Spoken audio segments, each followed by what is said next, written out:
Yeah, so we're looking at net zero for scope 1 and 2 by 2030. We're actually going to reach it most probably before 2030. And then we are developing our plan now for our scope 3 emissions, which of course is the really big challenge for us as any other airport because it's so driven by external activities. But that is our overall plan.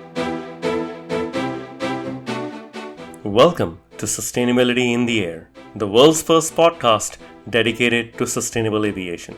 I'm your host, Shashank Nigam, the CEO of Simplifying. On this show, I speak with aviation leaders, innovators, and policymakers driving real action, separating the signal from the noise to spotlight what's truly moving the industry forward.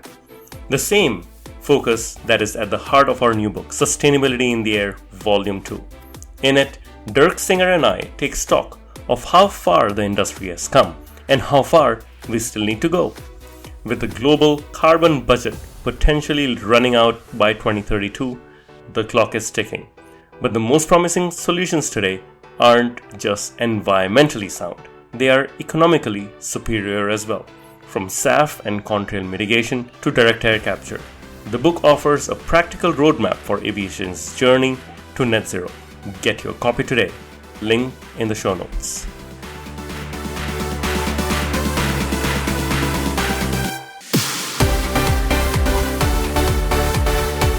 My guest today is Sabrina Jensen, Head of Strategic Partnerships and Innovation at Copenhagen Airports.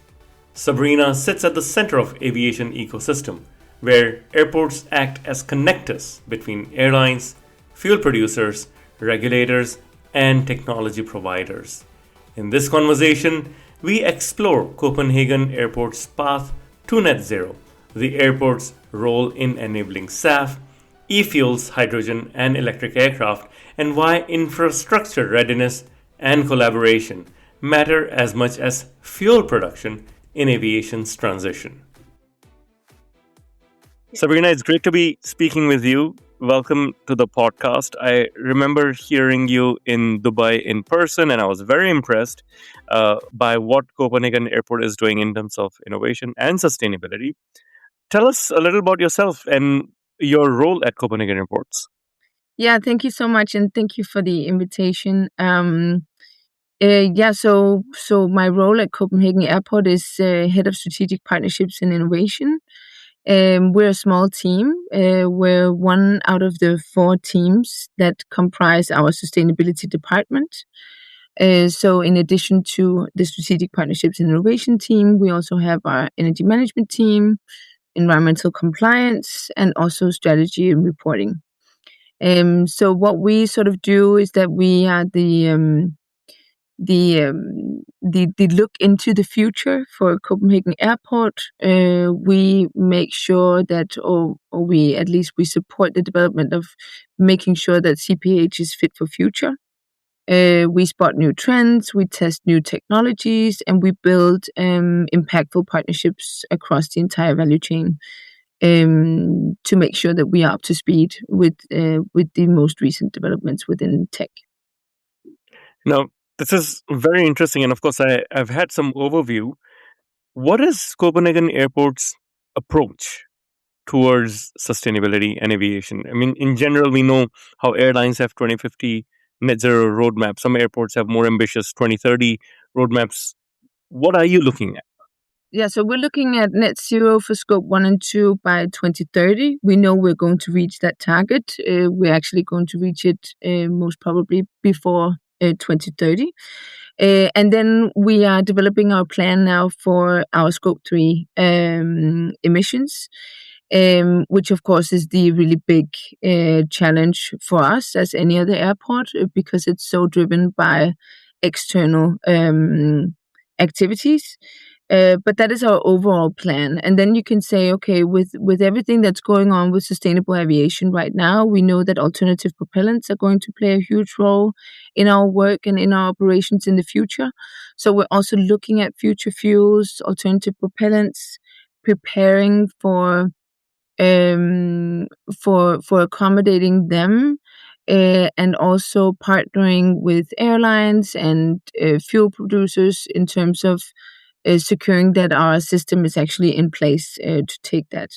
And then, of course, we have a lot of activities when it comes to circularity, when it comes to nature, and air quality is really the huge challenge for us, because we are a huge airport in the middle of the city, bordering the ocean. So there are, limitations in terms of how we can expand and develop. And we have a lot of communities surrounding the airport that we are very concerned about when it comes to both noise, but also mostly air quality. So we're doing everything that we can to make sure that we are reducing our emissions and our air pollution and also noise pollution as much as we can. Well, I have landed at Copenhagen a few times, and I remember landing over the sea, seeing the bridge over to Sweden on one side, the bridge that goes under sea on half of it and is above sea on the other side, which is quite interesting. So I understand your constraints. You mentioned future fuels. I want to unpack that a little. What do you mean by future fuels, and what is the priority? Is it SAF? Is it a certain type of SAF? Is it hydrogen as a fuel? What are you looking at? So we're looking at all of those that you've just mentioned. We're also looking at electric aircrafts. Our view, looking into the future, is that we know that SAF is an extremely important, you can say, transition fuel. It's going to be with us for a long time. But even when you look at the Refuel EU mandate, and when we look at the targets that have been set for the Refuel EU mandate in 2050, it's still not 100%. So we're still going to look at Jet A1 in some sort of capacity, looking into the future. So we're definitely looking at SAF. We know that bio-SAF is not going to be super sustainable on the longer term. eSAF provides some other opportunities, so we're also definitely backing that. Hydrogen is going to be a huge player. We know this for a fact. We've just completed a study, actually, with the Dutch consultancy bureau called NACO, Netherlands Aviation Consultancy Company, where we've done a future fuel study on the actual trends and the impact of a variety of different future fuels and propellants in the future for CPH operations. And with that study, we now have some conclusions on exactly to what extent can we expect hydrogen at Copenhagen Airport. And then we're also looking at electric aircraft. So we're part of multiple projects and partnerships that work to strengthen the development of electric aircraft. We know it's going to be quite limited what we're going to see at Copenhagen. We also expect that it's mostly going to be our other airport in Roskilde, which is far less smaller, which will be able to handle electric aircrafts in a much more efficient way, because the operations are fewer at Roskilde. But we also know the limitations of that technology. So we're not expecting that to be, many passengers and very, long range flights, but more maybe domestic, business jets, etc. So we're looking at the entire palette of alternative propellants, and we are targeting those that we believe will have a huge impact on Copenhagen airports. But what we also usually say is that as an airport, we don't buy or sell or produce any alternative propellants, for example, SAF. So we do have the privilege of being sort of a connector in the ecosystem and a facilitator of partnerships across the entire value chain. But of course, so I actually want to dig a little deeper into that. And an airport does not buy or produce the SAF. You're just a connector. So what influence do you then have in this entire process if you're not actually procuring it, if you're not, ensuring the supply? What role do you play? Do you have influence in this? Yeah, that's a really good question, because if you look at SAF, for example, so we will treat SAF, whether it's bio-SAF or eSAF, exactly as we treat Jet A1. It has no changes to our infrastructure at all. But we do know that, for example, with eSAF, there's a huge financing gap that needs to be bridged. And in the beginning of this development, at least I felt that the industry was sort of looking at airports to sort of bridge that gap or act as a type of mediator of some kind. We can't do that. But what we can do is that we can provide all the you can say sort of the data and the operational insights on what it would require to actually make this scaling happen. And then we can connect actors across the entire value chain to come together and to try to sort of find a solution. But when it comes to, for example, eSAF and the financing gap, our role in that is very limited. We're waiting on the market and the nations and the EU to sort of come up with the solutions that will bridge that financing gap so that it will be more attractive for offtakers to actually sign the long-term offtake agreements that the eSAF producers would need to actually scale production. And then when they do, we are entirely ready. So with that, within the SAF market, our role is extremely limited. So I'm going to come back to eSAF in a second. What you're telling me is you control the supply chain and you have good levers on the supply chain within in and out of the airport. How easy or difficult is it for a new SAF provider who's not one of the big Air BP and Shell to come in and say, "Hey, Copenhagen Airport, I've got this many barrels of SAF. Can I supply to airlines who are operating in and out of Copenhagen?" Is that an easy process or is that difficult? It's actually a process that has nothing to do with us as an airport because our fuel farm is not owned by Copenhagen Airport. So our fuel farm is located airside, but it's owned by, I think, 5 or 6 fuel suppliers. They are the ones who manage all of the fuel that comes into the airport. So it's dropped at what we call prøvestenen with ships, and then it's transported via hydrant system to the airport, to our fuel farm, where it is then distributed to the aircrafts. So in that sense, if a new SAF producer would like to supply Copenhagen airports with SAF, they would not come to Copenhagen Airport. They would go to the operators of our fuel farm and then do the agreements there. So also in that capacity, Got it. our role is quite limited. If you look at hydrogen, for example, our role would be extremely big because we would need to make huge changes to our infrastructure. So that's entirely different.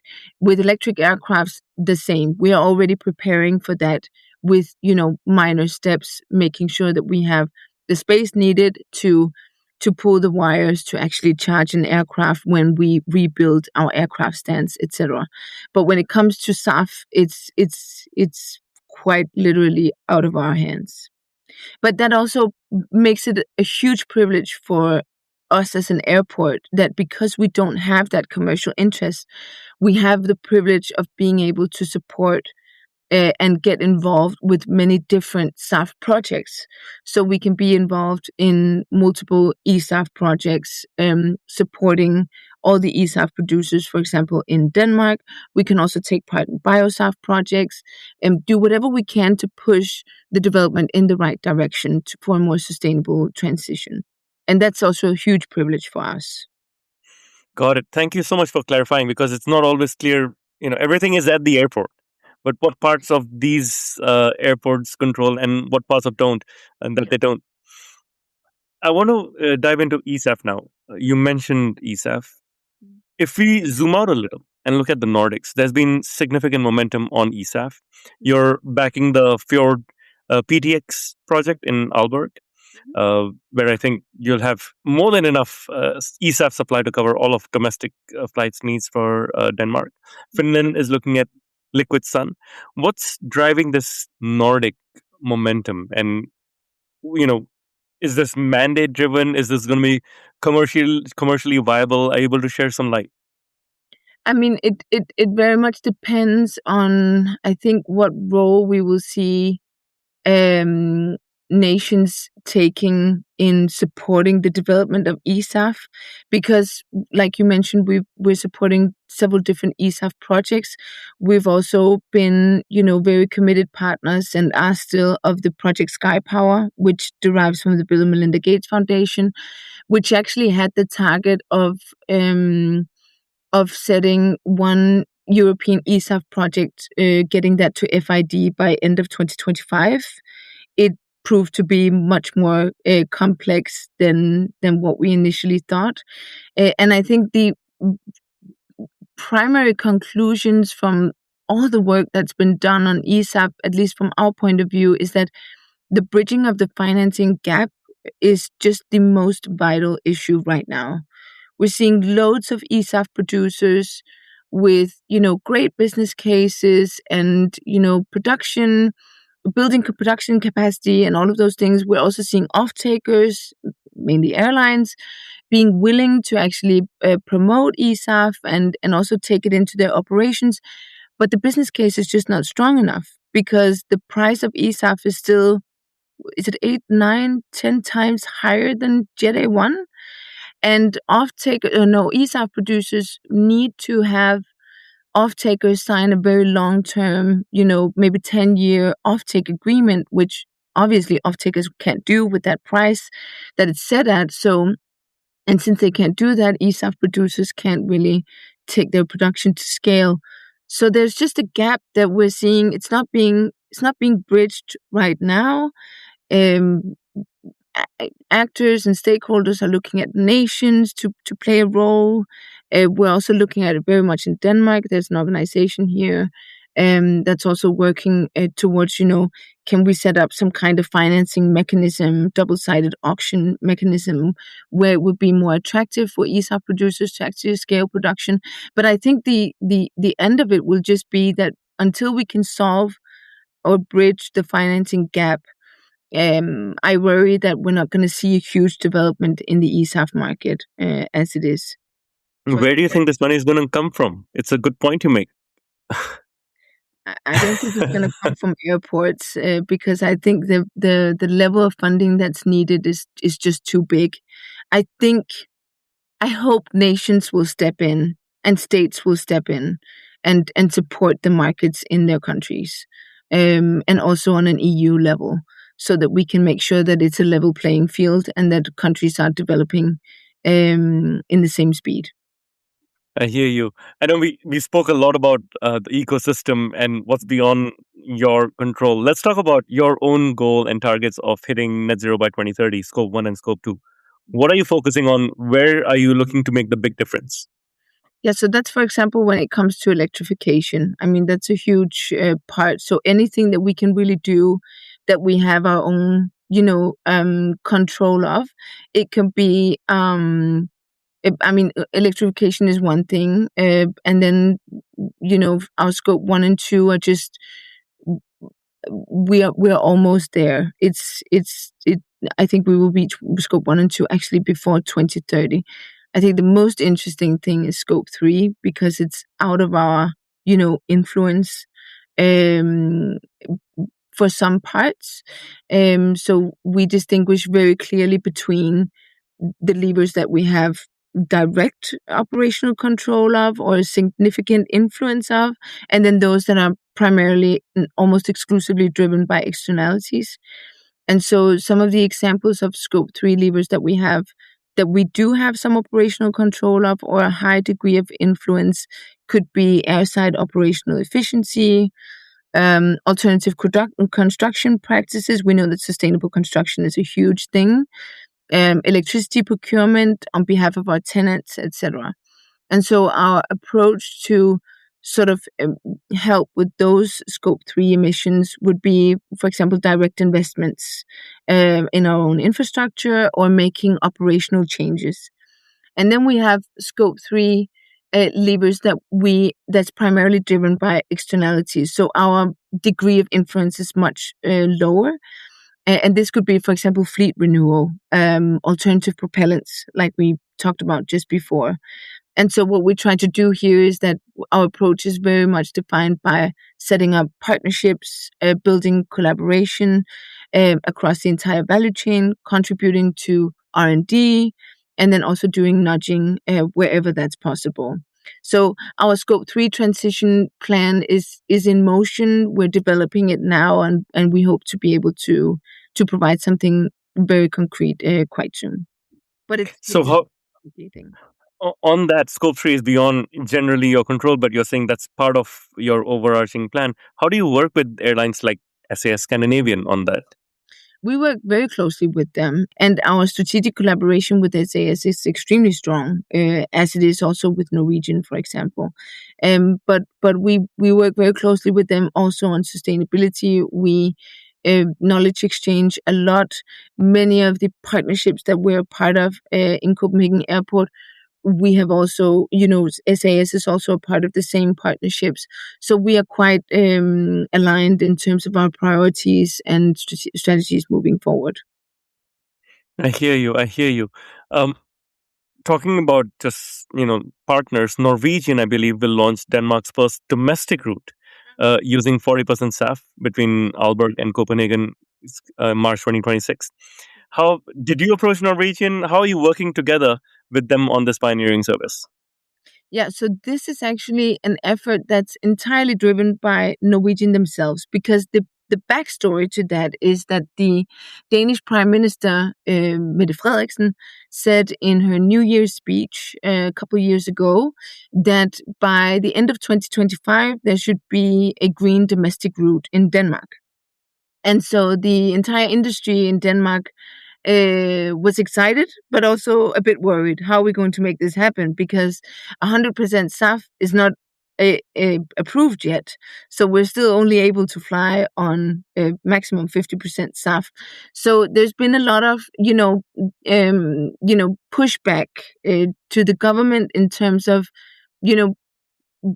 clarifying from the industry what's actually possible and what's not possible. So it's been a long time coming. But finally, a tender was put out, and Norwegian won the tender, providing a viable model for setting up a green domestic route with the SAF that's allowed in the industry. So that means we'll be flying on 40-50% SAF. However, the huge challenge with this is that the Danish government has insisted that the green domestic route, which is then now delayed by 1 year because it was a long back and forth with the industry, so it would be launched here in 2026, like you said. But they insisted that the green domestic route should be proven by a drop-for-drop principle, meaning that the specific aircraft that would be flying on SAF will be tanked specifically, so not using the... So no book and claim. Yes, exactly. So no book and claim, no using the hydrant system, but actually driving a truck to the aircraft and fueling it with the SAF. I have a question then. Why use a truck? Why not use the hydrant system? That's more scalable, isn't it? Exactly. And that's also what we said as an airport, and what we've said with the entire industry, that using the mass balance principle will not harm the climate at all. The climate really doesn't care whether it's this aircraft or multiple aircrafts, but it was very important for the government to insist on the drop-for-drop principle. So that's going to be the challenge about this model. It's not impossible. We can definitely do it. We can also definitely do it when it only comes to this one specific aircraft. But when we're looking at scaling green domestic aviation in Denmark, we as an industry have really come together and tried to push for using the mass balance principle, which will just make it more operationally efficient in the airport. So we hope that that's the development that is going to take. But we do warmly welcome this, this development. We warmly welcome that Norwegian has won the tender, and we look forward to actually seeing the green domestic route on 40% SAF in 2020. I'd be very curious to see what are some of the lessons learned from this flight, because there's so many learnings after the fact, once the flight has taken place as well.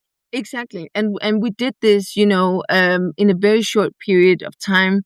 in 2023 when we did a SAF measurement campaign in connection with the ALIGHT project, where we emptied a dedicated SAS aircraft and then fueled it with 40% SAF. And then we flew it to Stockholm CPH with 3 or 4 turnarounds per day. And we were able to demonstrate a 30% improvement in local air quality. So in the emission of ultrafine particles. So we know that 40% SAF has a huge impact on ultrafine particles and local air quality. So it's a very, very, very positive development. We just hope that when we scale to wider domestic aviation, that we can use the hydrogen system and make it more operationally efficient. Right. You mentioned the ALIGHT project. What is that? Are you able to tell me more? Yes, of course. So the ALIGHT project is a 5-year EU finance project that we launched in 2020. It's a consortium that consists of 17 partners spread across 10 different European countries. Copenhagen Airport is the lead partner, and we've been leading this for the past 5 years. And the partnership is very much focused on 2 separate work streams. So one is very focused on sustainable aviation, the other is focused on sustainable airport operation and smart energy. So we've had this project for 5 years. It's been quite challenging at times, especially because we started out during COVID.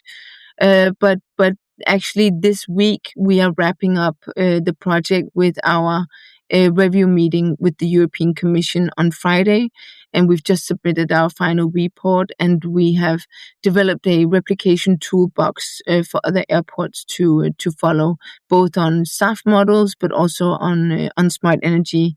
For example, the battery energy storage system that we've installed at Copenhagen Airport. In connection with this project. So we're very excited to wrap it up, and there's been some really good learnings that we're excited to share.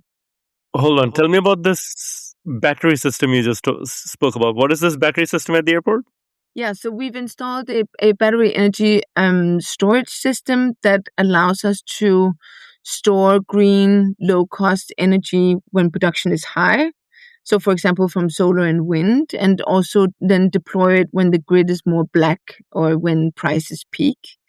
And it's a really interesting technology. It's quite huge. It's the size of 18 refrigerators. We've implemented it out airside. A few years ago, it's taking a long time to sort of get all the installations and the approvals and so on, but it's given us a lot of great learnings. Both in this project, but also after we finish this project, obviously we will be deploying it ourselves at Copenhagen Airport.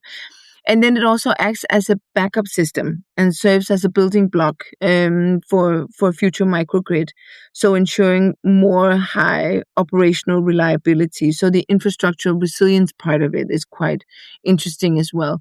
And then we also see that when we transition to more electric GSE and prepare for electric aviation also, we do need some kind of a buffer to sort of manage the massive power spikes that will follow. So this technology is also something that we see is going to enable our entire electrification journey. And then, in acquiring it and setting it up and all of those things, we've made some very interesting learnings that we hope will also be valuable for other airports. So both in terms of safety and compliance, but also in terms of the energy management system that we're using here, and the holistic integration. So not just viewing the battery as a standalone unit, but seeing it interact with other assets like solar panels, EV charging stations, building management systems to create a more connected system, etc. And then also looking at scalability and standardization and all of those things. So it's one of the huge you can say sort of achievements or results that we've made in the ALIGHT project that we're quite proud of. And all of this will be in our replication toolbox that we will be sharing publicly quite soon. Very interesting. I love 2 things. One, that you're doing things today that have an impact today. And second, you're sharing all of the learnings globally as well. One of the things we learned while doing research was you deployed this emissions control technology, which can monitor ground emissions from APUs, from auxiliary power units Yeah. in real time. Tell me a little bit more about this. What does this? How does this work, and why is this interesting? Yeah, so the purpose of our APU monitoring is really to actually try to lower the APU use at aircraft stands because we know it will reduce local emissions of both noise and air.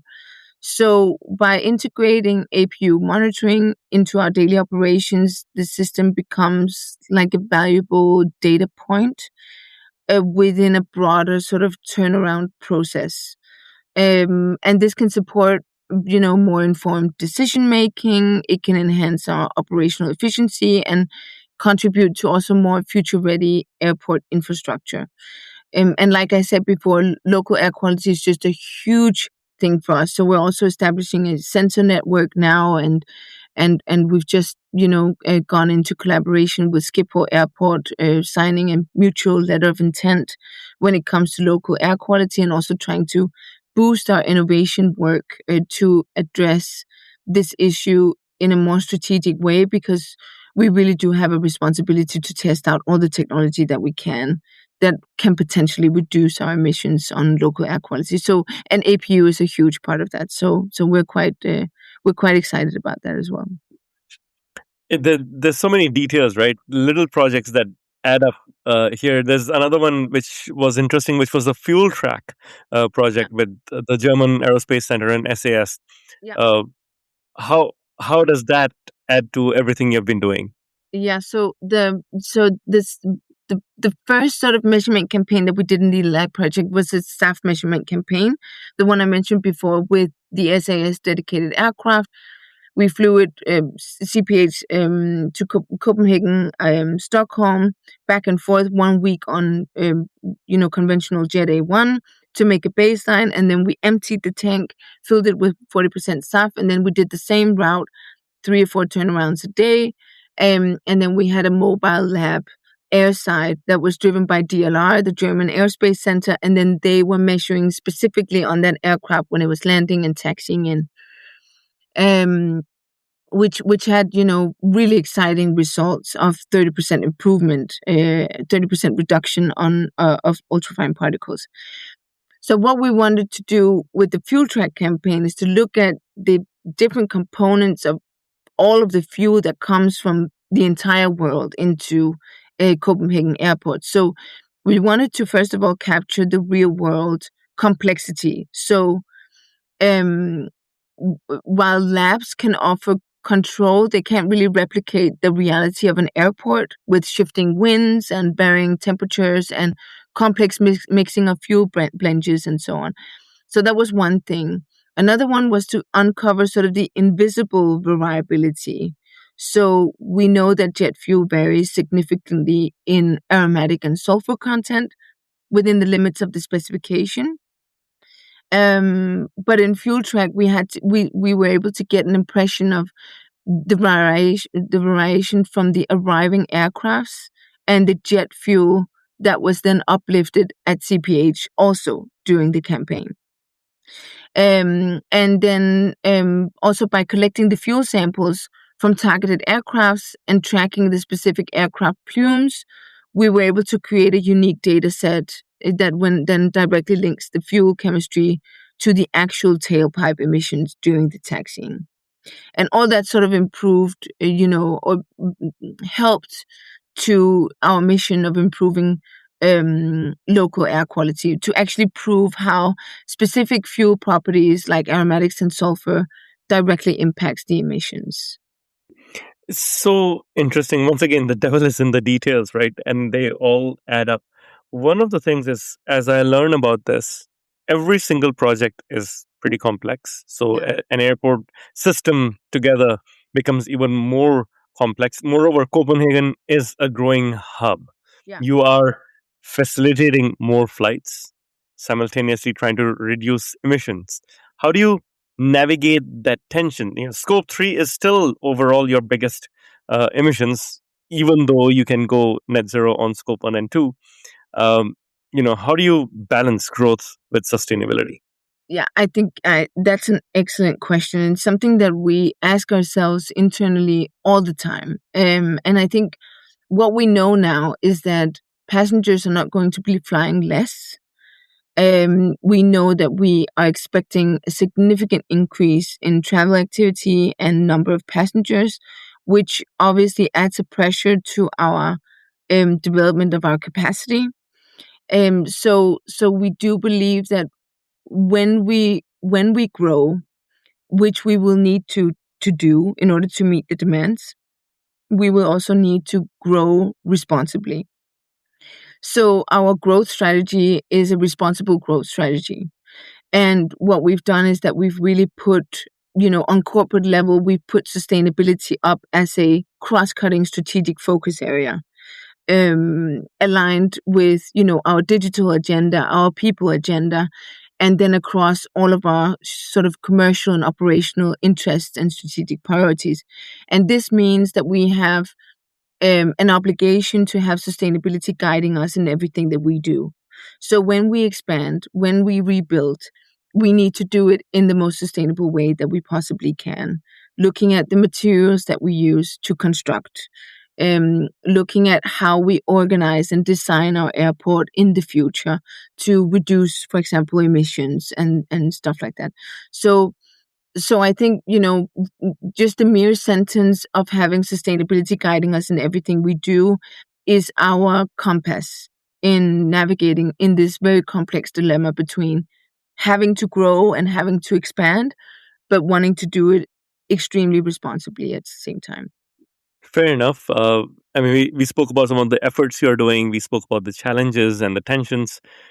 When you look at where sustainability was 5 years ago versus where it is today, and then project 5 years forward, are you in general optimistic that we are on a path to real decarbonization, or do you think it's going to be a tough road? Naturally, I'm an optimist. So I would say yes, I am optimistic. But I think I think the reason why I'm optimistic is that I think there's now an industry-wide, um, you know, recognition and acknowledgement that we are not going to solve these issues by ourselves. No industry actor is going to single-handedly create the green transition of the aviation industry. So I think partnerships and collaboration has become something of much stronger focus now than it was before. And I think that's a huge, catalyst for success in securing the green transition of the aviation industry, because we are now acknowledging that these joint challenges actually require joint solutions. So in that aspect, I'm very positive that we are now acknowledging that partnerships is the way forward. And I think one example from our end is that I mentioned Schiphol earlier. It's an airport that we collaborate with a lot, also on sustainability issues specifically. And what we are going to do in the beginning of this year is that we're launching a new innovation collaboration with Schiphol, where we are sort of pooling our resources specifically on local air quality to begin with, in trying to demonstrate that when airports come together specifically to work on innovation issues and testing new technology and doing pilots and stuff like that, that we can actually have much bigger impact when we do it together rather than we do it alone. So most European airports are dealing with the same sustainability challenges. What would it look like if we actually came together and try to solve these challenges together? So I think in that aspect, I'm quite optimistic. Yeah, Good to know, and I love this collaboration with Schiphol. I see that two airports that are thinking alike on sustainability matters working together. I think that's a positive news. agree, agree. Yeah. This has been really fun, Sabrina. The final part of this interview is what we call the rapid fire round, in which we get to know you personally a little better. So simple things like, what's your favorite airline? What's my it's personally, to you personally, Yes. as an okay. Hmm. Okay, then I would have to. Oh, okay. I would have to say. I would have to say SAS. No, after that much deliberation, you come up with the obvious answer. I'm extremely disappointed here. Okay, then next. Okay, after SAS, I would have to say, but that's a very personal reason to that. Ethiopian Airlines, because I have roots in Eritrea, and Interesting. Eritrea doesn't have its own airline. So Ethiopian Airlines is the Eritrean airline, and I've flown with Ethiopian Airlines many times Wow, to Asmara. to Asmara, but also to Addis Ababa, and I worked a lot in Kenya and Uganda as well, and they also fly there. So very very Very, experience. very, very interesting. Okay. Favorite airport? Copenhagen. I mean, All right. Easy one. Favorite book? The Alchemist. Good one. Favorite city? I would have to say Copenhagen because it's home. All right. Your favorite movie? I don't have a favorite movie, but I love all documentaries. Okay. All Have you watched the one? Watched the one on the octopus? My octopus friend. I haven't seen that. Oh, it's the best documentary I've watched in a long time. My octopus friend. Please check it out. Okay, okay, I will definitely watch that. It's about the South African man who goes to dive with an octopus every day. Oh, okay, I'll definitely Free watch it. diving. Yeah. I'll put it in my list. What is something you'd like to learn? I want to learn how to let go of control. Actually, I'm reading now the let them theory. The let them theory. Yes, let them be. She starts with a teenage daughter.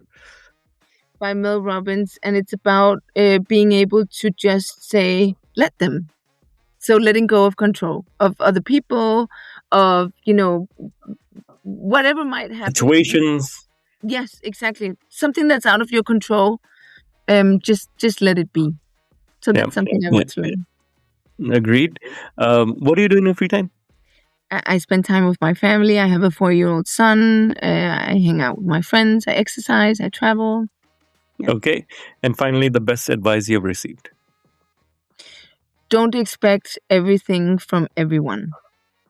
Good one. I shall take that to heart. Fantastic. Sabrina, it was a pleasure speaking. Thank you very much for sharing behind the scenes at Copenhagen Airport. Thank you for inviting me. Thank you. Thank you for listening to this episode of Sustainability in the Air. Aviation is one of the hardest to decarbonize industries, yet there are multiple paths to get to net zero. Awareness is key to a green future. So please give us your support to help our sustainable aviation insights reach a wider audience.